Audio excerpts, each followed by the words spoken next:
Hello guys, welcome to my channel YSSR education.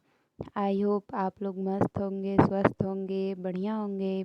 चलिए आज हम आप लोग को बताते हैं बीएड फोर्थ सेमेस्टर की शैक्षिक तकनीकी का, जिसमें हमारा फर्स्ट असाइनमेंट है, जिसका क्वेश्चन है कि क्रमादेशित निर्देशन की अवधारणा और प्रकार और विशेषताओं का वर्णन करें। ओके, तो इसमें हम लोग सबसे पहले लिखेंगे प्रस्तावना। प्रस्तावना क्या होती है? तो किसी भी सब्जेक्ट को, अगर किसी भी क्वेश्चन को हम लिखते हैं तो सबसे पहले प्रस्तावना डालते हैं, जिससे हमें ये पता चलती है कि प्रस्तावना में ये किस किस सब्जेक्ट से दिया गया है और इसमें क्या क्या है। तो फिर इस तरह से देखिए, मैंने यहाँ पे पूरा प्रस्तावना लिखा है, जो आप देख सकते हैं। और अगर आपको इसमें कुछ ना समझ में आए तो हमसे पूछ भी सकते हैं लाइक कमेंट करके। मैं आपके कमेंट को ज़रूर देखती हूँ और सारे कमेंट को पढ़ती हूँ। देखिए, उसके बाद हम प्रस्तावना लिखेंगे। उसके बाद हम लिखेंगे कि क्रमादेशित निर्देशन की अवधारणा, यानी कि इसकी परिभाषा और इसका कैसे वो हुआ, मतलब कैसे इसकी उत्पत्ति हुई। तो देखो ये इसके इसका श्रेय जाता है अमेरिका के मनोवैज्ञानिक सिडनी प्रेशी को, जिसने क्रमादेशित निर्देशन को सबसे पहले इन्हीं ने बोला था सन 1920 ईस्वी में। देखिए यहाँ पे मैंने लिखा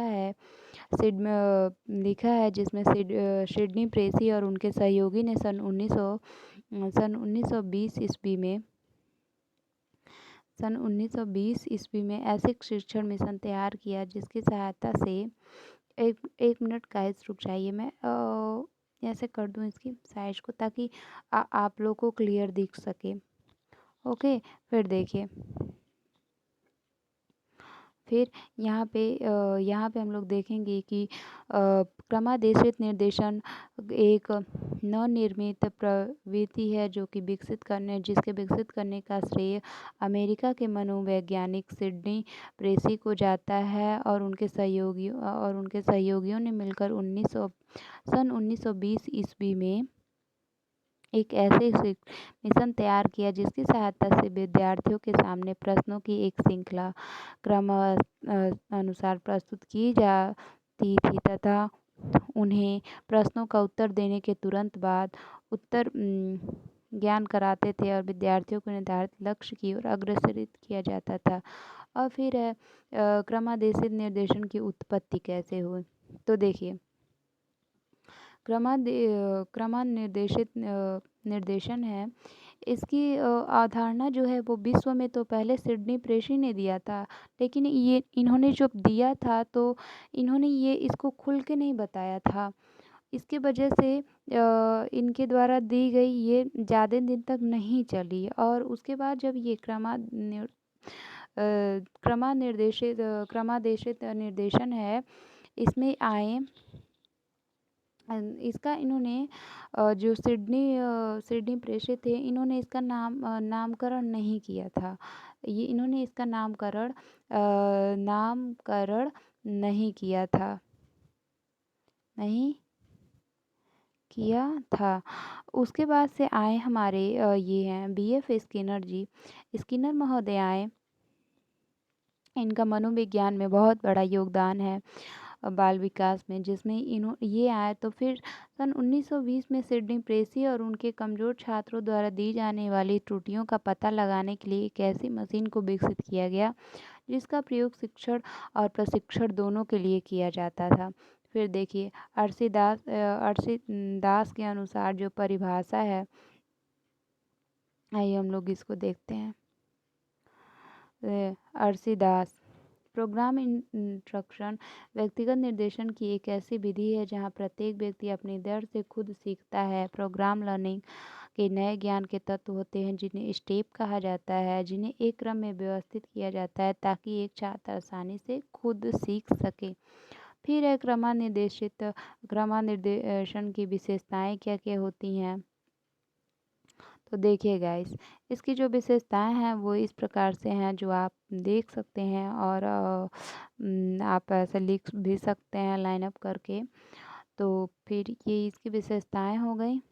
और फिर आइए हम देखते हैं कि क्रमादेशित सामग्री के विकास में उपयोग किए जाने वाले चरण, यानी कि क्रमादेशित जो निर्देशन है उसमें उसमें कौन-कौन से सामग्री का उपयोग किया जाता है। तो इसके लिए 3 प्रमुख इसके चरण हैं, जिसमें है पहला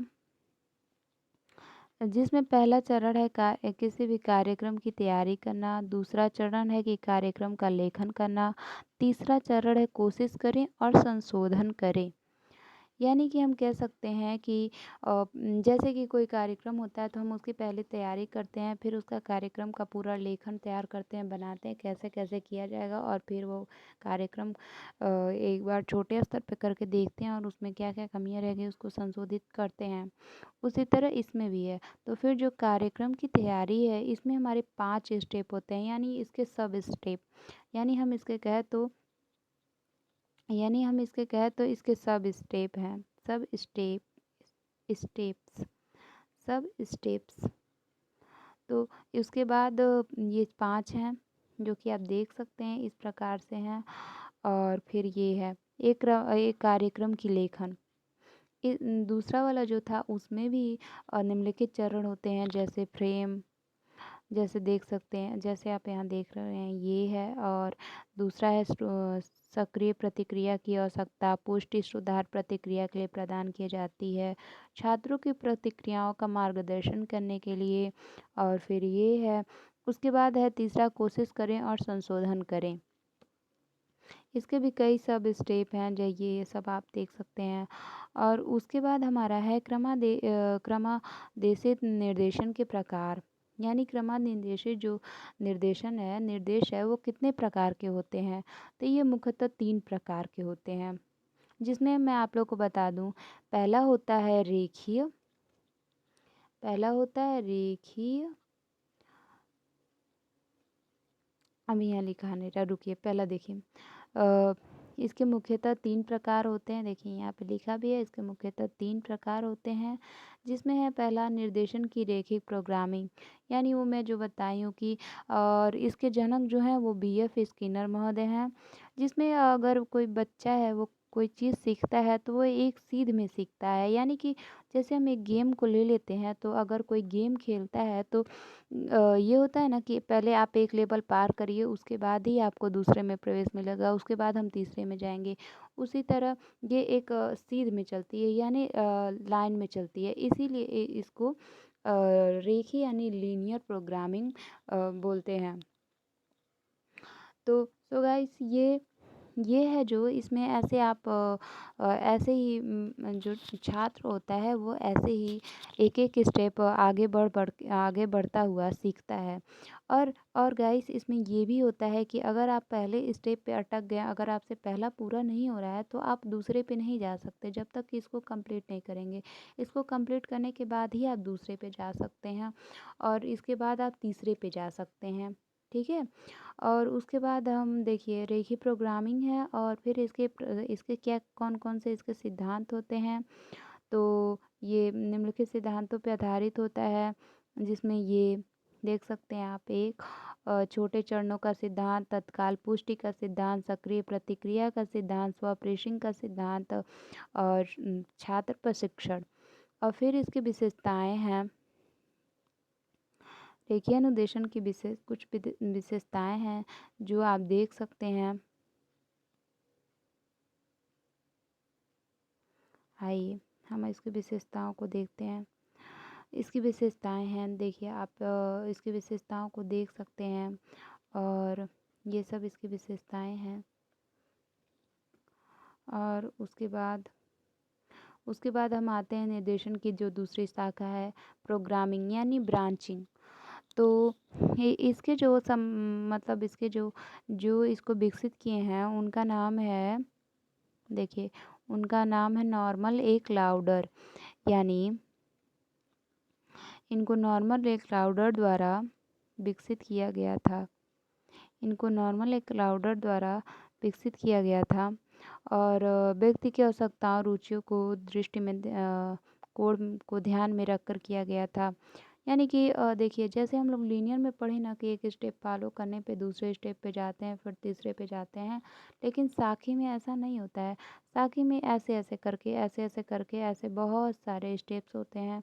ऐसे-ऐसे बना रहता है, ऐसे-ऐसे करके, जिसमें ये नहीं होता है कि आप अगर पहला पार किए तभी दूसरे में जाएँगे।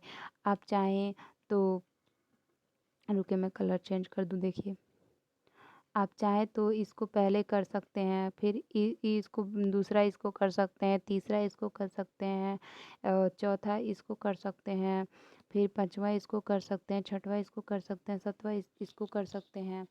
ऐसे होता है। इसमें किसी भी स्टेप को फॉलो करने की ज़रूरत नहीं होती है।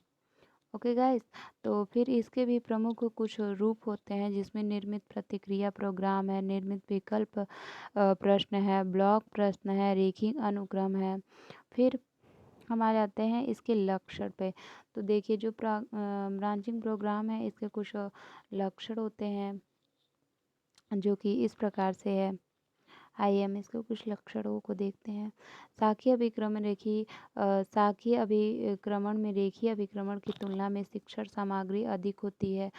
यानी हम बताएं ना, जैसे जो रेखीय होता है उसमें आप एक उसमें जो रेखीय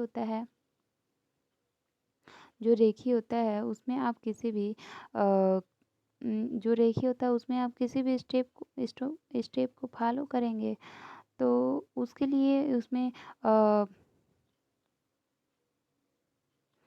लिए उसमें कम वो होता है, जैसे कम सामग्री का यूज होता है। लेकिन जो ब्रांचिंग होता है वो तो कई ब्रांचों में बटा रहता है ना, तो इसके लिए इसको ज़्यादा सामग्री चाहिए, इसलिए ये अधिक होती है। प्रत्येक विद्यार्थी अपनी इच्छा अनुसार विभिन्न पदों पर होते हुए अग्रथित लक्ष्य तक पहुंच सकता है।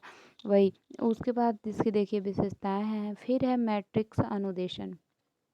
थर्ड थर्ड वाला जो है वो मैट्रिक्स अनुदेशन है, और इसके जो इन्होंने इसको तो थॉमस एफ गिलबर्ट ने विकसित किया था।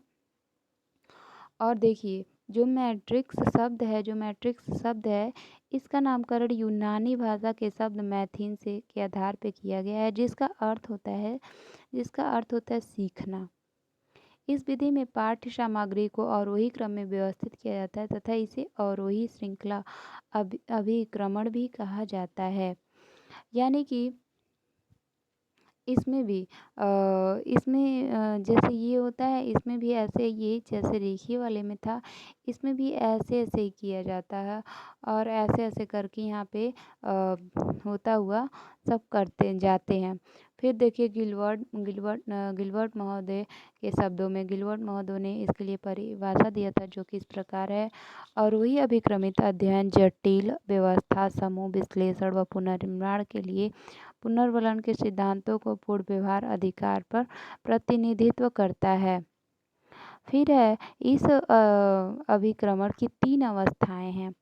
देखिए इस जैसे उसमें सब में था, वैसे इसका भी 3 अवस्था है, जिसमें पहला है प्रदर्शन, अनुबोधन, उन्मुक्ति। इसमें भी इसका 3 है। फिर इसकी विशेषताएं हैं, उसके पर से आ जाएंगे हम निष्कर्ष पे, जिसमें हम लोग देखिए, जिसमें मैंने निष्कर्ष लिखा है, सो आप गाइस देख सकते हैं कि निष्कर्ष हमारे क्या क्या हैं। और और आप देख सकते हैं कि इसमें क्या क्या है। और अगर आपको वीडियो पसंद आए तो लाइक एंड सब्सक्राइब ज़रूर करिएगा। Thanks for watching thanks for watching thank you so much guys for my video देखने के लिए।